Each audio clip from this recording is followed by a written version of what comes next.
do you know that you're ready to become a coach and guide people in life? No, it's not just because you can wear a thong on stage and you got a six-pack.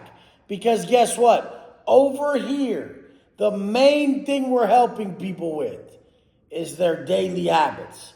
And we all know that the hardest shit to overcome is the drugs, the alcohol, the partying. I mean, first thing first that I like to help people with is dropping the drugs and dropping the alcohol. Yes, they're going to be working out very quickly. Yes, they're going to be dieting and tracking their macros, but they're not going to pull any of this off if they're still drinking and doing drugs. So the first thing I have people do is drop their vices. And that's one of the main aspects that's always been of my coaching, because we're all people who lived that type of life. And my people come to me, they're addicts, they're alcoholics. And do you understand what that type of person is? They're a really fucking driven individual. They're an emotional individual. They don't know how to control their feelings as much, so they just run to the alcohol, they run to the drugs. I always did. I didn't have an outlet or a path to walk until I understood that the working out worked. The training, the nutrition, the positive mindset worked. But I would still go back and forth with the drugs and alcohol. And it would fucking throw me off so bad that then I would quit the workouts. I'd quit eating good. My self-talk would be negative because I was down on myself for breaking once again with the drugs and alcohol. And what would happen is it would just send me through a loop, a shame and guilt spiral, where I'd feel guilty that I drank again. I'd feel ashamed of my behavior. And then I wouldn't want to face myself, so I'd go out and party again. We call it partying, but in all reality, we feel like shit. This is very relevant given it's the fucking first of the year, and a lot of you guys woke up with massive amount of regret. You guys, if you want to change your life in 2025, it's more about what not to do. It's really about dropping the drugs, dropping the alcohol, dropping the negativity, dropping all this gossip, weirdo shit that these losers do. You should only be focused on building you.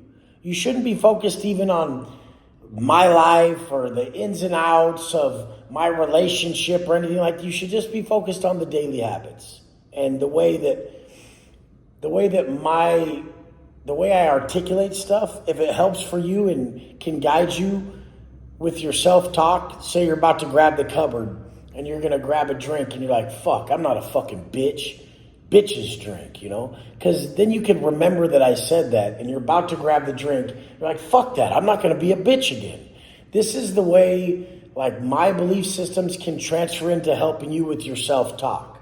It's not negative to call yourself what you're being. It's actually very positive and accountable, which most men nowadays aren't. So if you really want to understand everything about life, wisdom is more about what not to do. And once I get you to stop doing the things that you shouldn't be doing, you have so much time open to do what you should be doing that you're going to excel at it.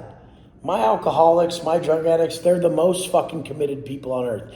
They will redline like a motherfucker. And I know you guys remember one of my old videos where I got super emotional about this topic, but I don't feel that way anymore. I don't feel super emotional about any topics. Nothing really sways me other than me getting fucking more angry. I don't get sad or anything. I get angry that you guys are still fucking your lives up because you're worth so much more.